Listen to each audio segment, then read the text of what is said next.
یو ځای شو ستاسو دا اتفاق سره چې دی د جناب افتاب احمد خان شیرپاؤ په اعتماد باندې د هغوی باندې د اعتماد اظهار وکړو او زه دا تاسو له د پارټۍ د اړخه یقینداني تاسو راکوم چې دلته په دې تنګي تحصیل کې که موږ نظر واچو نو که د ترقۍ لږ ډېر اثرات هم ښکاري نو دا د ملي رهبر جناب افتاب احمد خان شیرپاؤ کارنامه ده د دې علاقې لپاره خدمت کوي او دې خبرې نه هېڅوک هم انکار نشي کولی که هغه مخالفین هم تپوس وکړی نو هغوی به هم درته دا وایي چې یاره د کار ته به مونږ د ملي رهبر جناب افتاب احمد خان شیرپاؤ نه لرو.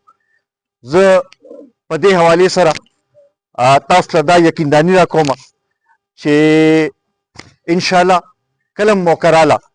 نو ستاسو یونین کونسل له به مونږ توجه ورکوو به دې نه مخکې کله چې بلدیاتي الیکشن و په هغې کې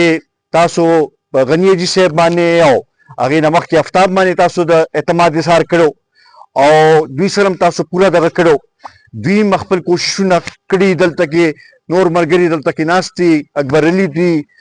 ټول ملګرو چې دی هغوی خپل یو پوره جدوجهد او پوره یو دغه شروع کړي او انشاءالله ستاسو راتلو سره به نور هم دا شی مضبوط شي دلته زمونږ ګلاب سید روډ ناست دي ټول دا ملګري چې دي ټول دا به یو ځای مشترکه طور باندې به کوشش دا کوو به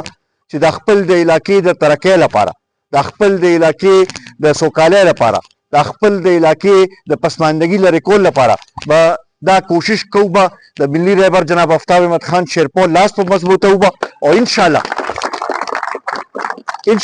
تاسو به ګورئ چې اوس دا کم 10-12 میاشتې تېرې شوې په دې کې زما خیال ډېر څه واضح شو خلک هم په دې خبرې پوه شو چې د جذباتو په ځای سوچ نه کار اخیستل پکار دي او د ترقۍ سوچ چې دی هغه صرف او صرف قومي وطن پارټۍ سره دی انشاءالله دا ورورولي به موږ نور هم مضبوطوو او ستاسو مرسته چې راسره وي د غني حاجي صاحب او دا نور کوم ملګري د دې یونین کونسل مشران چې دي د هغوی ټول مرسته چې راسره وي نو انشاءالله د